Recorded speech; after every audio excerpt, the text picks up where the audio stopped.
All right, so in this video, we're going to dive into the topic or the question, how to respond to an argument.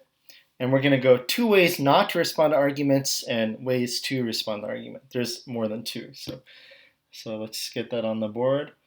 Two ways not to respond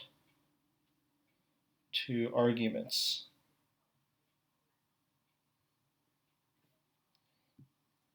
Okay. And these are going to follow the book on pages 208 to 210. The first way is this. Don't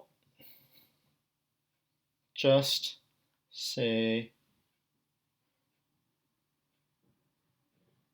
who's to say. Oops. Okay. Don't just say who's to say. Now, what are they getting at here? Well, if you look at the example on page 208, they give they talk about someone giving this argument. They say, somebody says, if they close down the factory, making over 500 workers redundant, then unemployment in our town will immediately double at the very least. This will surely lead to increases in family tensions, hence in domestic violence. Studies have found this happening in every case where there is such an abrupt and dramatic increase in unemployment. Okay, so now the conclusion is that if the factory closes, domestic violence will increase. And we can imagine someone saying, well, who's to say that will happen? You don't know that increased domestic violence will result. You can't just assume that people in our town are as bad as that. Now, the point that the book is getting at is when we just say, like, well, who's to say? That's not actually grappling with the argument. Okay, you're raising a question, but here's what they should have, what the proper way to respond to the argument is engage with the points they made. So notice the person gave an argument. They gave studies that showed that unemployment leads to family tensions, which leads to domestic violence. Okay, so they gave an argument, and so you should engage with that. Say, well, maybe those studies are bad, or maybe family tensions don't necessarily lead to domestic violence, and you can again go back to questioning the studies. So yeah, but when people just say, well, who's to say? That's normally not getting at the issue. So I think who's to say could be a starting point, but you still need to jump in and show where the other person's argument might be bad. Okay, so that's number one, way not to respond to an argument. Number two, also in that area of the reading, is it says, don't merely label the position.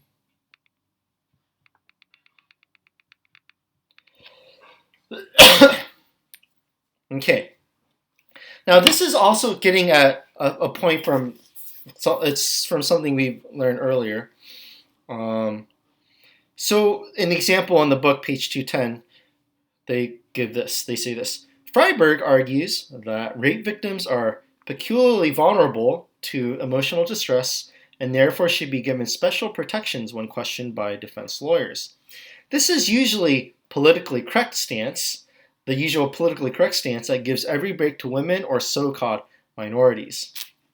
Okay, now basically what the person is doing is just giving labels to the other person by saying they're the politically correct thing or they're minorities. Okay, and what they're doing is, again, they're not engaging with the argument. They're actually just labeling the position. We might see this in other contexts. I see this in political discussions when people will just say, if it's Democrats talking, they'll say, well, that's what the Republicans are doing, or that's the Democrat view. Sometimes even more, I think this is a better example of this when people say, well, that's just communist, right? Or that's just socialist. And they throw out that label without really like explaining what they mean about socialism, why it's bad, and so on. So that's don't merely label the position. Now, what are both of these examples of from the reading?